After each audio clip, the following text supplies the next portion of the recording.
Yes, my people, welcome back to the channel. Now, KSI brutally knocked out Faze Temper on a great card. We saw Salt Papi, we saw Slim, we saw Swarms make his return, and we saw Idris Virgo, the 12-0 professional boxer, appear for the first time on the Misfits card against Anthony Taylor.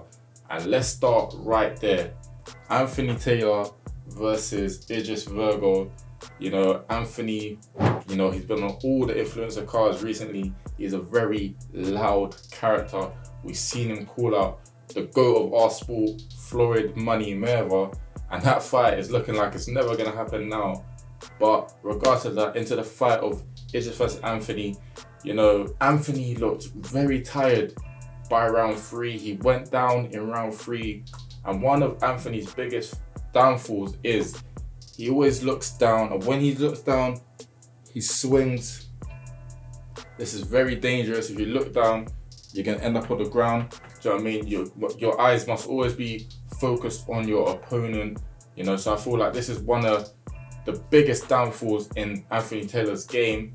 And Idris was able to exploit that. I expected a bit more from him being on the 12-0 Pro, but he did grab the unanimous decision win and went on to call out Slim. Then we moved on to Elle Brooke versus Faith all the way. Now, Elle Brooke's got a very seasoned team in her corner. She's got Mark Tibbs, who used to be the trainer of Dylan White, and Ebony Bridges, the world champion. However, Faith did have that 8-inch height advantage, so I was expecting this to be a very difficult fight for Elle. However, Elle came in all guns blazing and only knew one way, and that was forward. Dropped Faith in the first round, then went on to stop her, and yeah, she celebrated. She's calling out Astrid. Will we see that fight happen? Maybe. Then we moved into Swarms versus Ryan Taylor. Swarms, known as the Madman. We didn't see that last time out when he fought KSI. We saw a lot of 360s, but today Swarms walked away with a win. Swarms has lost a lot of weight from when he fought KSI, which is a massive achievement, but tonight was a very odd fight. I'm not really sure if you can really celebrate it. I guess he can because he got the win, but Swarms came out within the first round. I think it was the first punch, the first jab that hurt Ryan. I'm pretty sure it cut Ryan's eye. Ryan went back to his corner. He said he can't see. His corner encouraged him to continue. He said, stay to the end of the round. The fight was waved off. Swarms was the winner. Swarms has got his first W. He went on to call out Deji and Kenny. I'm not sure if he's ready for them, man, yet. But who knows? Will we see that on the next Misfits card? Then we moved on to B-Dave versus a mystery opponent. Nobody knew who B-Dave was going to be versing. That was one of the secrets of the card. But B-Dave came up very relaxed to Sweet Caroline, and considering that he had a mystery opponent on the line, he was quite relaxed and looked ready to go. And that mystery opponent turned out to be Luis Alvarez Pineda. I was very shocked to see him walk out. I didn't think I would witness him fighting again. I thought he'd continue his career, but I didn't think I would witness him fighting again. And yeah, man, my first thing, it brought a smile to my face. The crowd gave him a warm welcome, which was great. And from that bell win, my first reaction was, where the hell was this Pineda when it was to fight KSI? I think Pineda boxed great in that first round, kept his range, B-Dave onto some punches. He looked like the pro that he was meant to be when versing KSI. In round 2, we saw both their fitnesses drop a bit.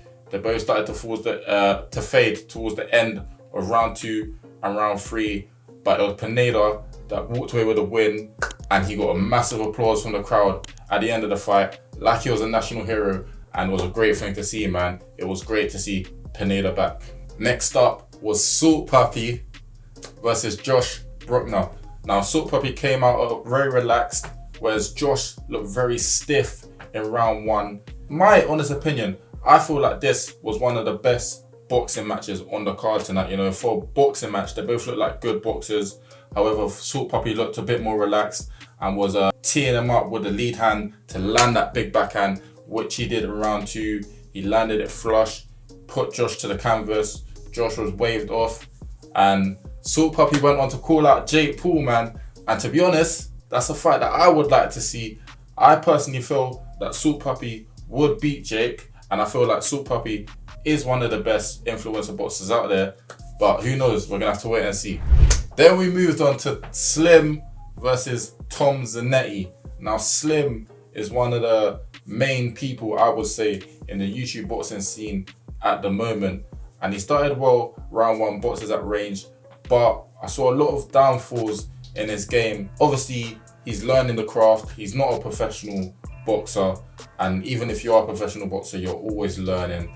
But one of the downfalls that I saw of Slim was that he constantly throws punches from out of range, which can be very dangerous against someone that's a good counter puncher. Another one being he has the same mistake that Anthony Taylor does, which is swinging with your head down. Again, very dangerous.